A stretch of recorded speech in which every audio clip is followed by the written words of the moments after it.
Depuis quelques semaines, on voit que la saison de l'Avent, la saison dans laquelle on est aujourd'hui, n'est pas seulement un moyen pour nous préparer à célébrer Noël. Alors c'est ça, mais c'est bien plus que cela.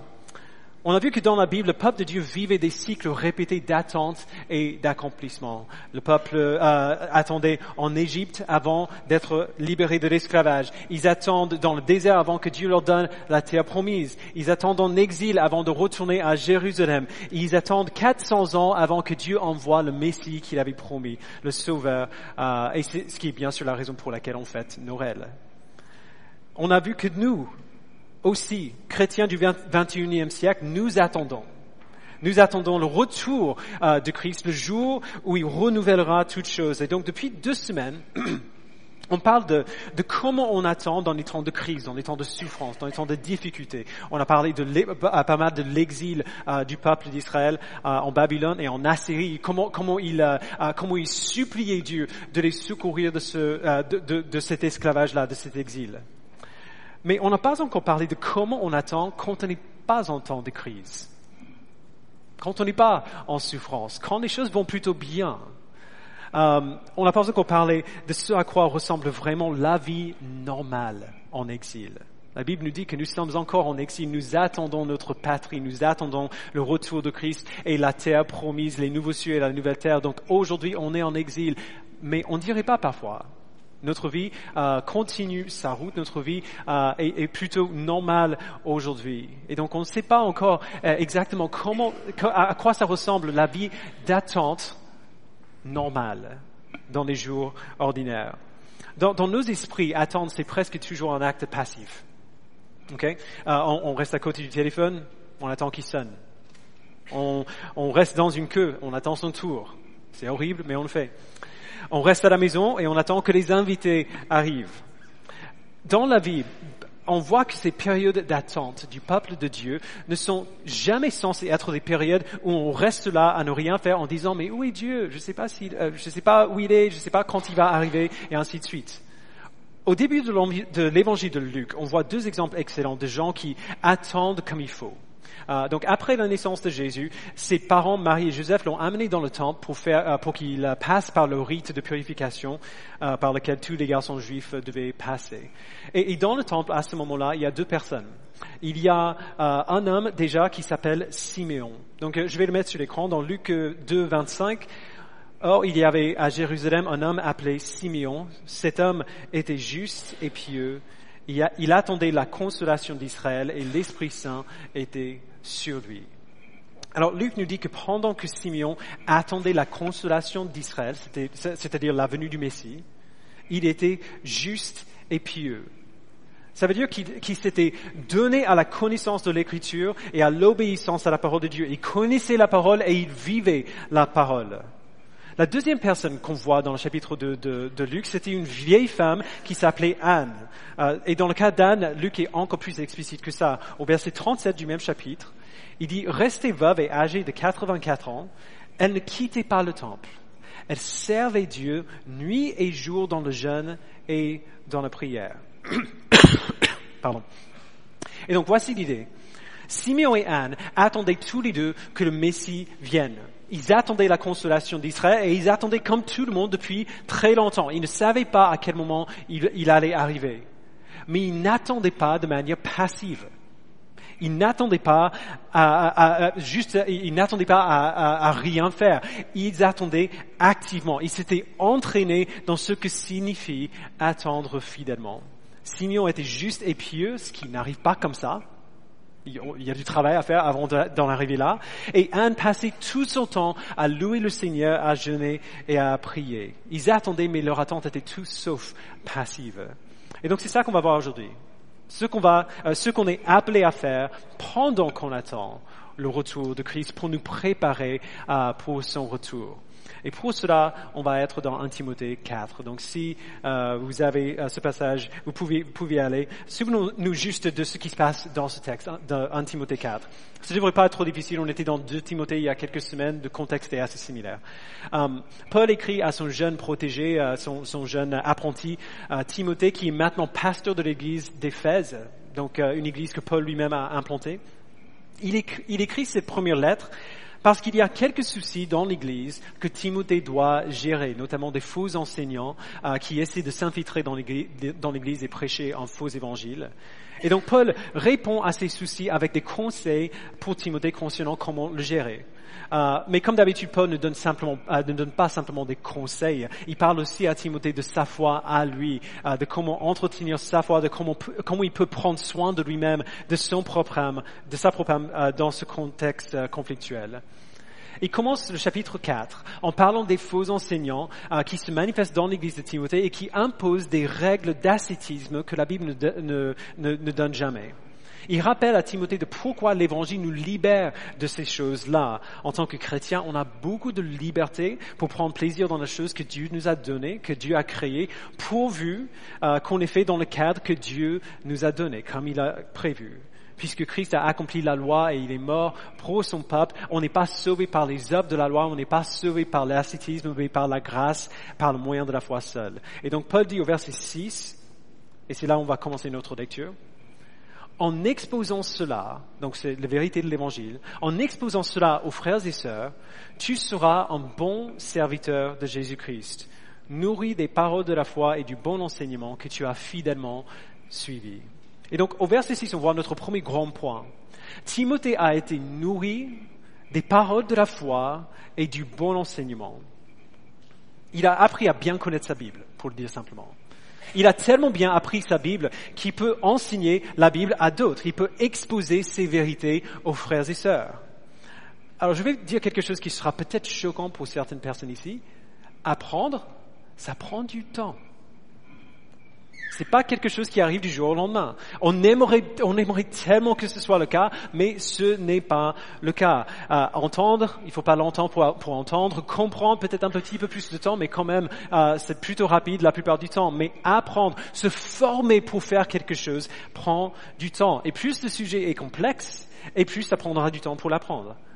On a vu il y a quelques semaines dans 2 Timothée 3 que Timothée avait grandi dans les paroles de l'Écriture depuis son enfance. Au moment où Paul écrit cette lettre, Timothée est un jeune homme, on connaît du contexte de la lettre, probablement pas loin de mon âge, peut-être un peu plus jeune, mais il apprend ces choses depuis qu'il est petit. Ça veut dire qu'au minimum, Timothée a 20 ou 30 années de formation dans la foi derrière lui. Alors, si vous n'êtes pas chrétien depuis très longtemps et vous vous sentez un peu frustré de ne pas progresser aussi rapidement que vous aimeriez progresser, ou même si vous êtes chrétien depuis un certain temps et vous regardez à votre vie et vous êtes un peu frustré de voir que vous n'êtes pas aujourd'hui là où vous voudriez être, je peux vous rassurer un petit peu, tout le monde ressent ça. C'est le sentiment général de tous les chrétiens de tout le temps. On aimerait être saints aujourd'hui. Dieu nous déclare saints et puis il marche avec nous pour nous apprendre à vivre des vies saintes comme il a déclaré pour nous. C'est quelque chose qui prend du temps et on n'est jamais là où on veut être à chaque instant. Un des puritains a dit plus on devient saint et plus on se rend compte d'à quel point on n'est pas saint. C'est pour ça qu'on parle de ce sujet pendant l'Avent. Ce n'est pas quelque chose qui se passe en une journée, en 10 ans, en 20 ans, ou en 50 ans. C'est quelque chose pour lequel il faut attendre. Il faut être patient, il faut persévérer. C'est une discipline de tous les jours, heure par heure, jour après jour, année par année, qui, avec le temps, nous modèlera et nous formera pour être le peuple que Dieu veut qu'on soit.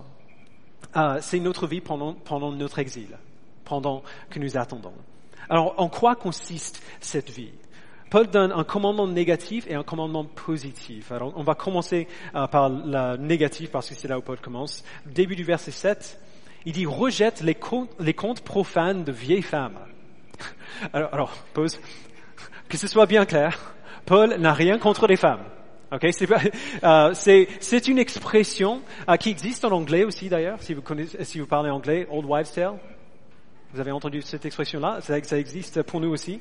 C'est une expression qui parle des idées qui semblent peut-être raisonnables au premier abord, mais qui n'ont aucune base dans la réalité. Il y a quelque temps, j'ai vu sur Facebook, quelqu'un avait posté un article qui disait qu'on devrait cuire les oignons 20 minutes grand maxi après les avoir coupés parce que sinon les oignons aspirent toutes les bactéries dans la maison et peuvent te rendre malade. Ça, c'est un conte profane de vieilles femmes. Okay? Les gens mangent des oignons crus tout le temps qui ont été coupés il y a longtemps. C'est vrai que ça prend un goût plus prononcé, c'est pas toujours très bon, mais il n'y a personne qui meurt à cause de ça. C'est un conte profane de vieilles femmes. Enfin, la plupart du temps, ce genre de conte, ce genre d'idée est inoffensif. Là où ça devient dangereux, c'est quand on applique ce type d'idée à des choses spirituelles. À ce moment-là, elles deviennent profanes parce qu'elles n'ont aucune base dans la vérité que Dieu nous a révélée dans sa parole. Et les dégâts peuvent être énormes parce qu'on ne parle pas seulement de comment on cuisine, de comment on fait quelque chose d'ordinaire dans la vie. On parle de comment on prend soin de notre âme, comment honorer et glorifier Dieu.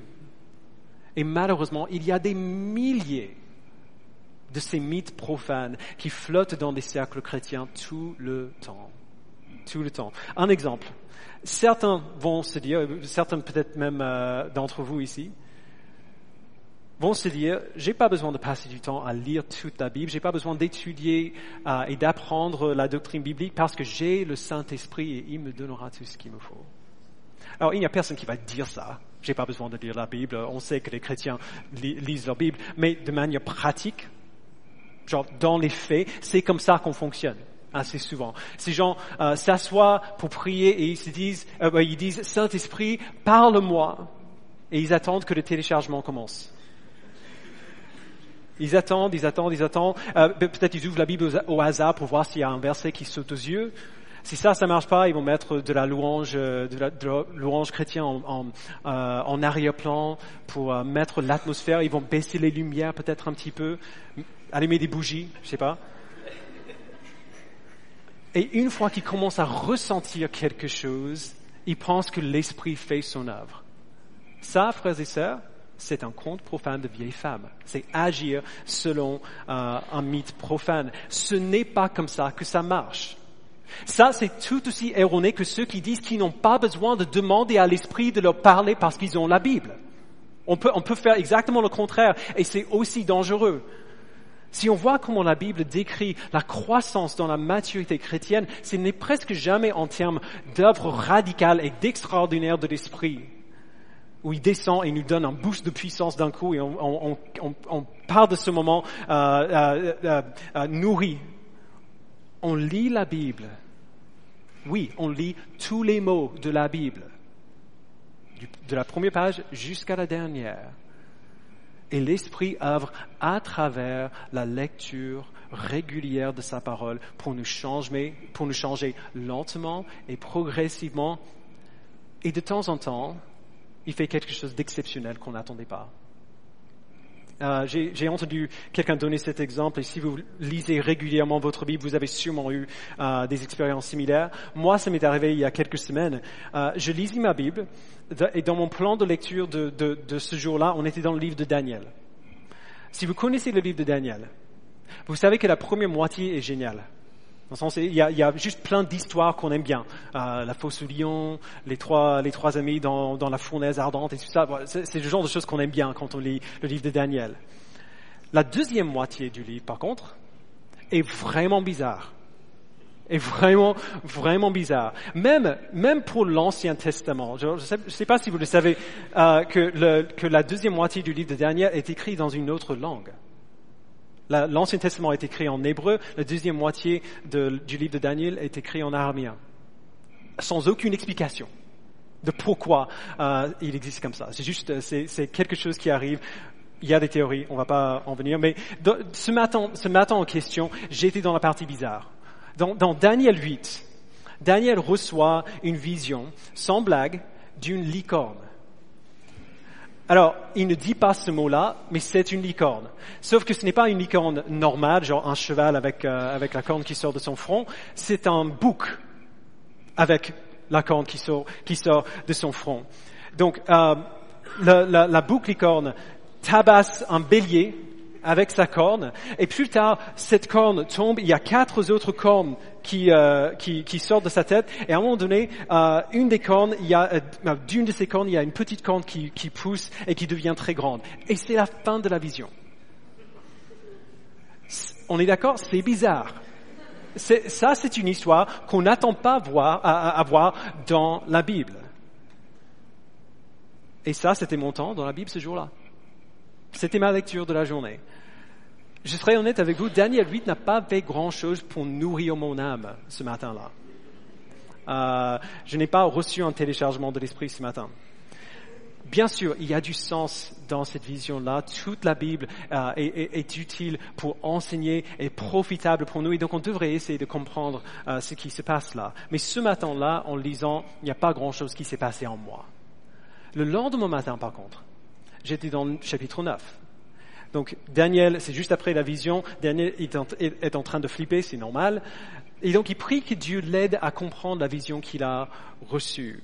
Et à la fin du chapitre 9, l'ange Gabriel apparaît devant lui pour l'aider à comprendre. Et il dit, donc Daniel 9, 23, « Lorsque tu as commencé à prier, une parole est sortie et je viens pour te l'annoncer, car tu es considéré comme précieux. » Et quand j'ai lu ce verset, j'ai réalisé quelque chose. J'ai réalisé que Dieu avait donné cette parole à Daniel. Il lui a donné cette vision très bizarre et l'explication de la vision pour que Daniel l'écrive et la transmette au peuple de Dieu, y compris nous-mêmes. Dieu savait très bien que nous, on serait en train de lire Daniel 9, ou je serais en train de lire Daniel 9 ce matin-là. Et il nous a donné cette parole dans sa parole, cette vision bizarre et son explication, parce que nous aussi, comme Daniel, son peuple, nous faisons partie de son peuple et il nous considère aussi précieux. Puisque Dieu nous aime, il ne nous laisse pas dans le noir. Il nous dit ce qu'il fait et ce qu'il pense, peu importe combien ça peut nous sembler étrange sur le moment. Et j'ai été réconforté et ému par l'amour de mon Dieu qui s'abaisserait pour parler à quelqu'un comme moi parce que je ne mérite pas de connaître ce qu'il a à me dire, de savoir, d'avoir une vision comme ça extraordinaire et bizarre et l'explication de la vision. Je ne mérite pas avoir sa révélation d'entre mes mains. Mais puisque je fais partie de son peuple, il me considère aussi comme précieux et donc il me l'a donné. Ce matin-là, j'avais besoin de ça. Mais pour arriver à ce point de réconfort et d'encouragement, j'ai dû passer par la lecture franchement bizarre de la boucle licorne. C'est comme cela que ça marche. C'est ce qu'on appelle la discipline spirituelle. C'est laborieux, c'est répétitif, parfois même c'est ennuyeux, mais Dieu s'en sert pour former nos esprits et nos cœurs à l'aimer et à lui faire confiance. Et de temps en temps, il nous rencontre dans sa parole de manière particulière, nous donnant ce qu'il nous faut à un moment particulier. Et c'est pour ça que Paul suit son commandement négatif de rejeter les contes profanes de vieilles femmes par son commandement positif. Dans la deuxième moitié du verset 7, il dit « Exerce-toi plutôt à la piété ». Ce mot piété peut nous déranger parfois. Ça nous rappelle des moines qui s'isolent du monde et qui observent des rites religieux. Ce n'est pas ça. La piété, tout simplement, c'est ressembler à Dieu. C'est partager ses amours, ses haines, ses désirs, son caractère. Et donc, Paul dit à Timothée qu'en même temps de fuir les mythes profanes, il devrait s'exercer à la piété. Il devrait s'entraîner à ressembler à Dieu, se former à grandir dans le caractère de Dieu et à obéir aux commandements de Dieu qui sont en reflet de ce caractère. Pour le dire simplement, Paul dit à Timothée de se former à connaître Dieu tel qu'il s'est révélé dans sa parole et à vivre selon ce qu'il a appris. Et comme tout entraînement, c'est un processus avec ses outils appropriés. Cela demande du temps, du travail, de la discipline. Il y a beaucoup d'éléments qui peuvent entrer en jeu ici. Donald Whitney liste la lecture de la Bible, la prière, la louange, l'évangélisation, le service, l'intendance, le silence et la formation. Il liste toutes ces choses comme entre guillemets, des disciplines spirituelles. Mais comme Paul a parlé de comment Timothée a été formé dans les paroles de la foi et du bon enseignement, on va juste rester sur ce point pour l'instant. On a parlé du discipulat il y a quelques semaines. de ce à quoi ressemble la discipline dans la vie de disciples en communauté quand on est ensemble et comme on a besoin de ça. On a besoin de faire ces choses ensemble. Mais évidemment, on ne fera jamais tout ce dont on a parlé il y a 2 semaines ensemble si on ne les fait pas déjà individuellement. Si on n'a pas déjà une relation avec Dieu dans laquelle on est investi et dans laquelle on se discipline quand on est seul, hors de question qu'on fasse cela selon la Bible quand on est avec d'autres. On va toujours essayer de faire semblant qu'on réussit mieux qu'on le fait. Et donc du coup, j'aimerais juste être super pratique et vous décrire ma routine régulière pour m'exercer à la piété. Il y a beaucoup de manières fidèles pour faire cela et ma routine n'est pas parfaite, je l'adapterai sûrement avec le temps, mais c'est comme ça que ça fonctionne pour moi aujourd'hui. Donc juste à titre d'exemple. Et je serai honnête, je fais pas ça toujours très bien. Je suis pas là où je veux être dans ma discipline non plus, mais c'est ce que je vise. La plupart du matin, je me réveille à 5h30. Depuis la naissance de Zadie, souvent plus près de 6h, mais presque jamais plus tard que ça. Si vous dites que c'est tôt, vous avez raison. Je suis pas du matin. Mon rythme naturel, c'est me coucher vers 4h du matin, me réveiller vers 11h, travailler jusqu'à 22h la nuit. Je peux plus maintenir ce rythme fou avec une famille et donc du coup, je me suis adapté. On fonctionne. Mais aussi et surtout, je me lève aussitôt parce que je me connais et je sais que si je ne le fais pas à cette heure-là, je ne le ferai probablement pas. Je suis facilement distrait. Mais aussitôt le matin, il n'y a rien pour me distraire. Le Wi-Fi est coupé. Le Loan nous oblige à le couper la nuit. Et donc merci, je suis reconnaissant pour cela le matin.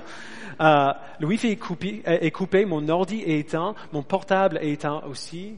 Et donc je me lève, je prends mon café, je m'assois avec ma Bible.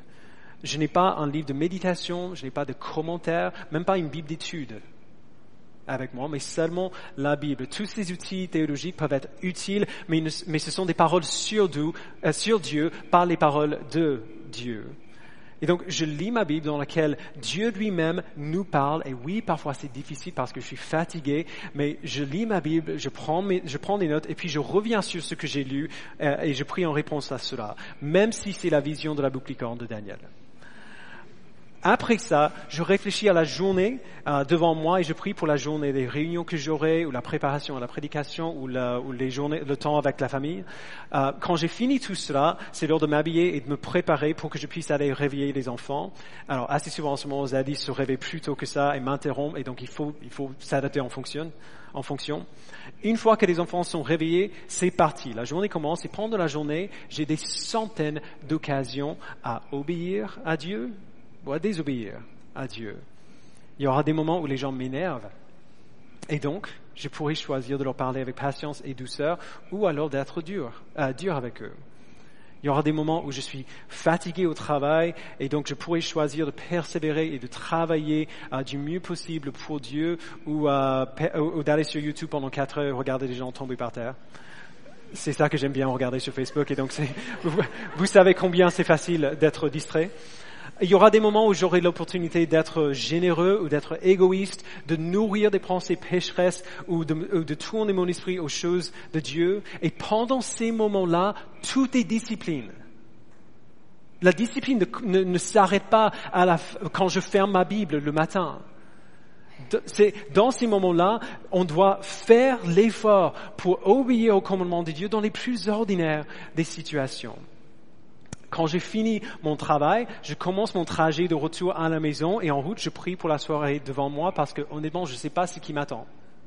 Quand j'ouvre la porte, je ne sais pas ce qui sera derrière. Est-ce que je vais trouver 2 enfants adorables qui respectent leurs parents et qui sont ravis de me voir? Elle, pour l'instant, oui. La petite, elle est contente, mais elle fait pas trop de bêtises, elle a 18 mois. Où est-ce que je vais trouver 2 petits monstres dépravés qui ne pensent qu'à eux-mêmes? Impossible de le savoir. Il y a des fois où tous les 2, ils sont très en forme, tous les 2, ils sont pas du tout en forme. Parfois, ils font des allers-retours entre les 2. Et donc, je prie en route que Dieu m'aide à bien aimer les enfants, à bien aimer Loan. J'ouvre la porte et la 2e journée de travail commence. Et je sais, pendant toute cette journée, je prie pour Loane aussi parce que je fais que tout ce temps, elle est en train de faire la même chose que moi. Sauf que pour elle, c'est souvent plus difficile parce qu'elle a passé toute la journée avec le petit monstre. Alors, je serai honnête, tout cela, c'est du travail. La plupart du temps, il n'y a rien d'extraordinaire qui arrive. Quand je lis ma Bible le matin, je me lève pas de ma chaise en m'essuyant les yeux, en tremblant parce que l'esprit m'a tellement bouleversé ce moment-là. Et c'est loin d'être parfait. Très, très loin d'être parfait. Si vous avez cette idée qu'un pasteur ne lutte pas comme tout le monde, il faut l'oublier. Quand je résiste à la tentation, je me sens pas comme un chevalier en train de vaincre un dragon. Il faut oublier aussi ces idées romantiques. Je me sens comme un homme très faible qui lutte contre un ennemi qui est beaucoup plus fort que moi. Et j'échoue beaucoup plus souvent que j'aimerais dire. Ce n'est pas toujours amusant, ce n'est pas toujours stimulant, c'est de la discipline. Mais je peux vous dire, sans aucune qualification, que j'aime Dieu beaucoup plus aujourd'hui qu'il y a 17 ans quand je l'ai rencontré. J'obéis mieux, pas parfaitement, mais mieux, à ses commandements qu'il y a 17 ans. Je suis mieux capable d'aimer les autres et d'être plus généreux, d'être moins égoïste qu'il y a 17 ans. Ce n'est pas parfait, loin de là.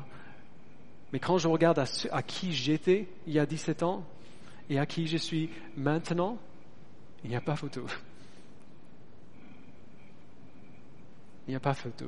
Et je vois Loane faire les mêmes choses. Je vois en elle cette même croissance parce qu'on parcourt ensemble ce chemin depuis les 16 ans qu'on est mariés. Tu te formes à la piété. Tu y travailles, tu luttes parce que c'est comme ça qu'on grandit à sa ressemblance. C'est comme ça qu'on grandit en attendant le retour de Christ. C'est souvent facile, ce n'est pas toujours marrant, mais tu le fais jour après jour, année après année.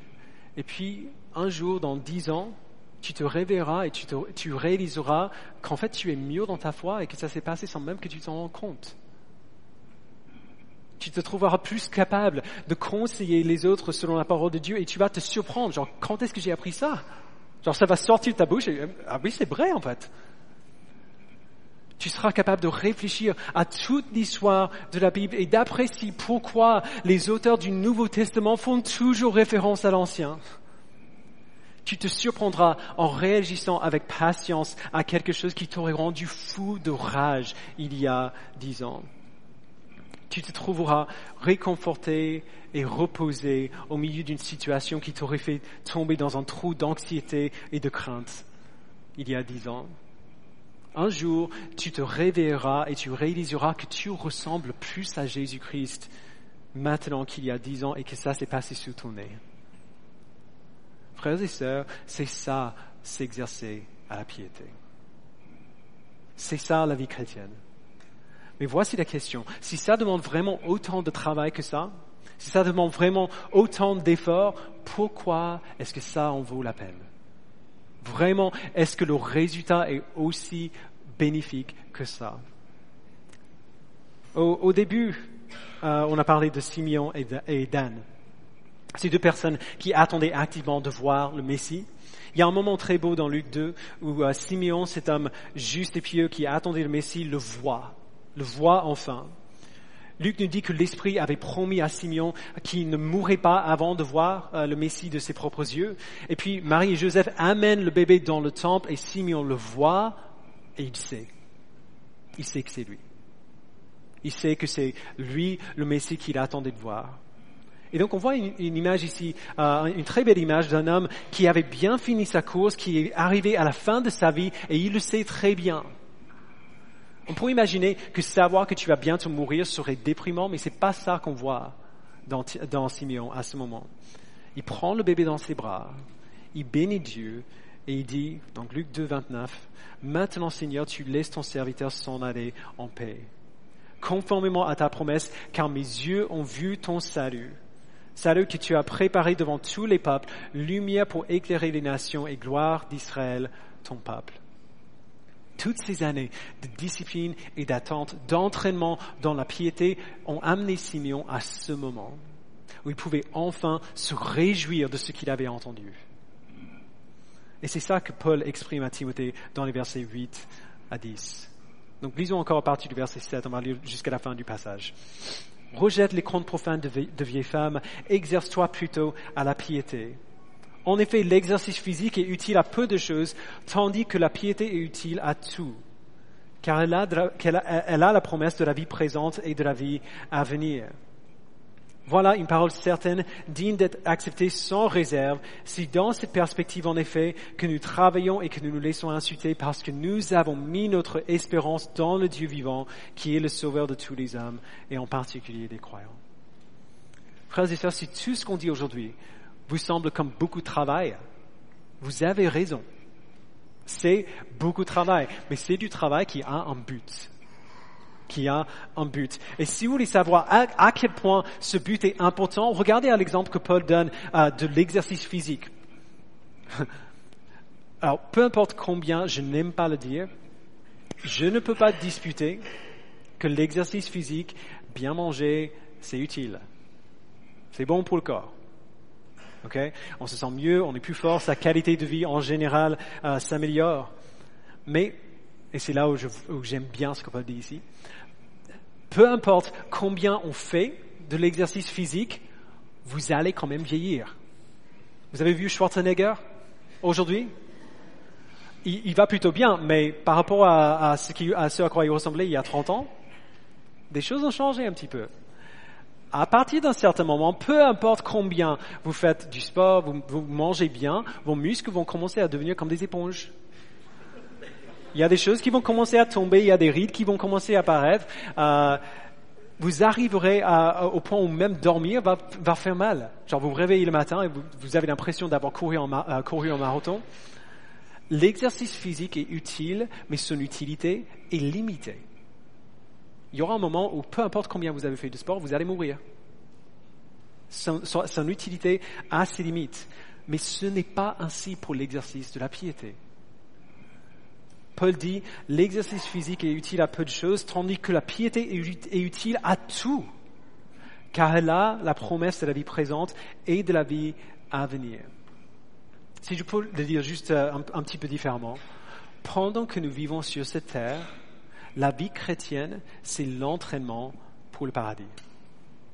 L'entraînement dans la piété a de la promesse parce que dans la vie à venir au paradis, la piété sera la qualité qui nous définira. On ne sera que ça. On ne sera que pieux. Nous serons totalement pieux. Nous aurons une piété parfaite et absolue une fois que nous serons renouvelés et avec Christ. Christ reviendra, il renouvellera la terre, il nous glorifiera, il enlèvera le péché et ses effets, et donc nous serons par sa puissance comme lui. Nous serons pieux jusque dans notre ADN. Et c'est vraiment important parce que ce n'est que par la piété que nous pouvons prendre plaisir en Dieu.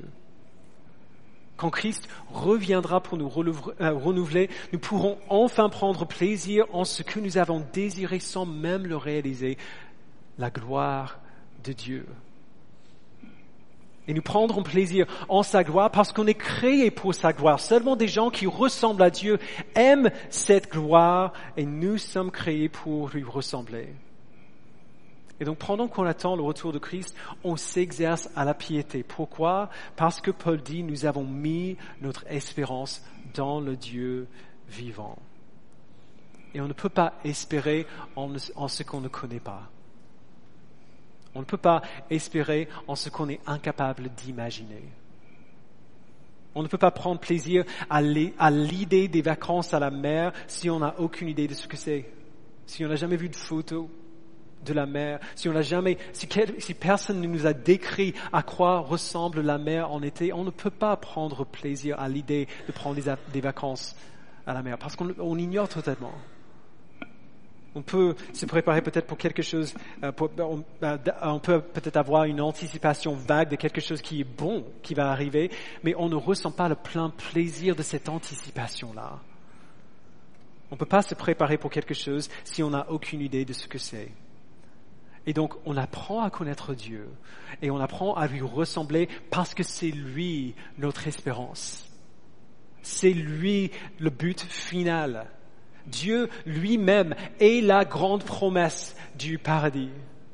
Et si on ne sait pas qui il est, si on ne sait pas à quoi il ressemble, on ne trouvera aucun plaisir en lui aujourd'hui. Et si on ne trouve aucun plaisir en lui aujourd'hui, qu'est-ce qui nous fait penser qu'on prendra plaisir en lui une fois qu'on sera là? Qu'est-ce qui nous fait penser qu'on sera là? Et donc on s'exerce à la piété, en réponse à la grâce qu'il nous a donnée. Au fur et à mesure qu'on apprend à connaître Dieu aujourd'hui, on commence aujourd'hui à prendre plaisir en lui. Quelqu'un, et je pense que c'était Brian Davis, mais j'arrivais pas à retrouver la citation, l'a exprimé ainsi. Il a dit: Dieu est le verre d'eau rafraîchissante à la fin d'une journée chaude de l'été. Les disciplines spirituelles sont la paille par laquelle on boit.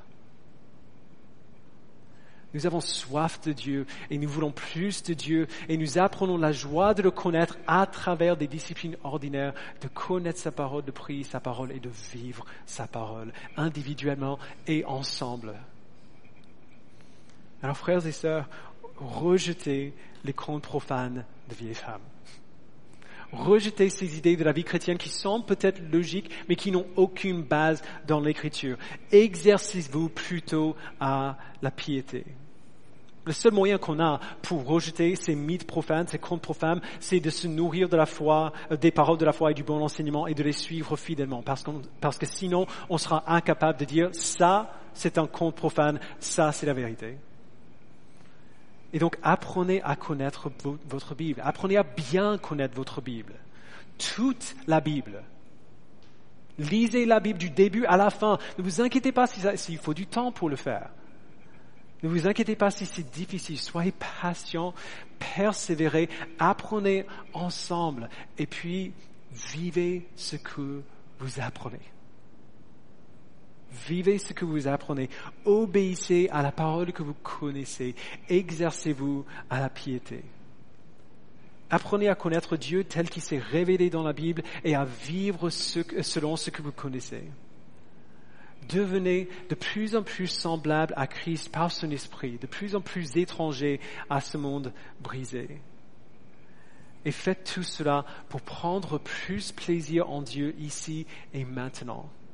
Travaillez et luttez parce que vous avez placé votre espérance dans le Dieu vivant. Et alors que vous grandissez dans ce monde brisé qui est le lieu de notre exil, retenez la promesse que notre Dieu vivant, notre Sauveur, revient. On attend, mais on n'attend pas pour rien et on n'attend pas passivement. On attend activement, comme ceux qui ont une espérance sûre et solide, que notre attente sera bientôt terminée, que nous serons comme lui, que nous le verrons face à face. Alors, avant de terminer, j'aimerais juste parler rapidement aux gens ici qui ne sont peut-être pas des croyants. À la fin du verset 10, Paul dit quelque chose d'assez particulier. Il dit tout ce qu'on fait en s'exerçant à la piété, et il dit qu'on le fait parce que le Dieu vivant est le sauveur de tous les hommes et en particulier des croyants. J'imagine que dans vos groupes de communauté cette semaine, les chrétiens, vous avez discuté de ce verset-là.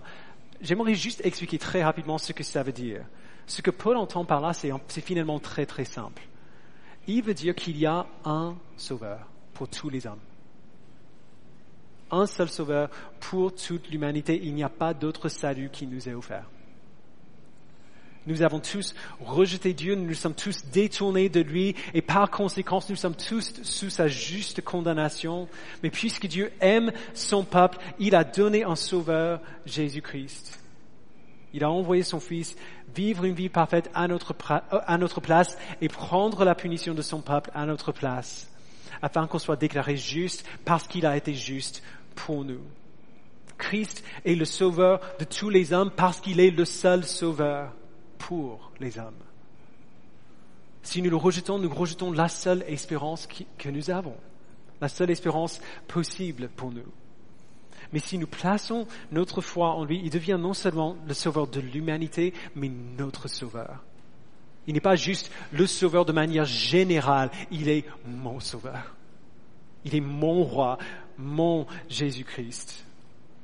Et tout ce dont on parle ce matin, tout ce travail dont on parle ce matin, on le fait en réponse à ce qu'il a fait pour nous.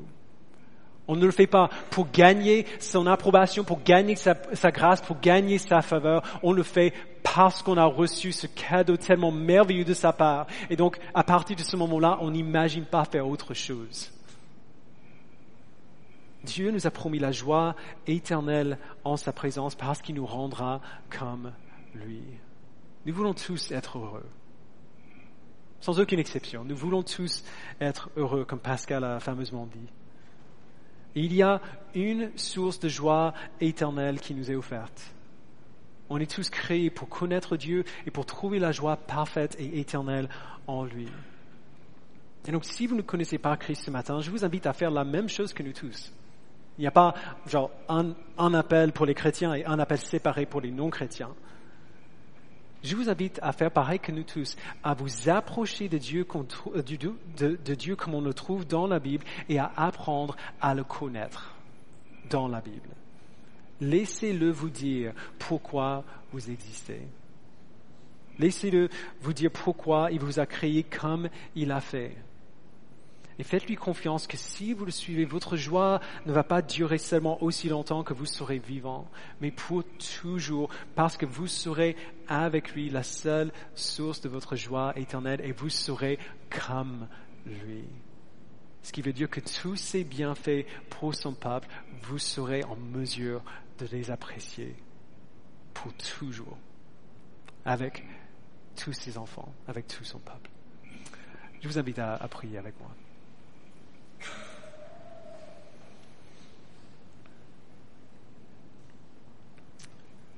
Père, je prie que tu nous donnes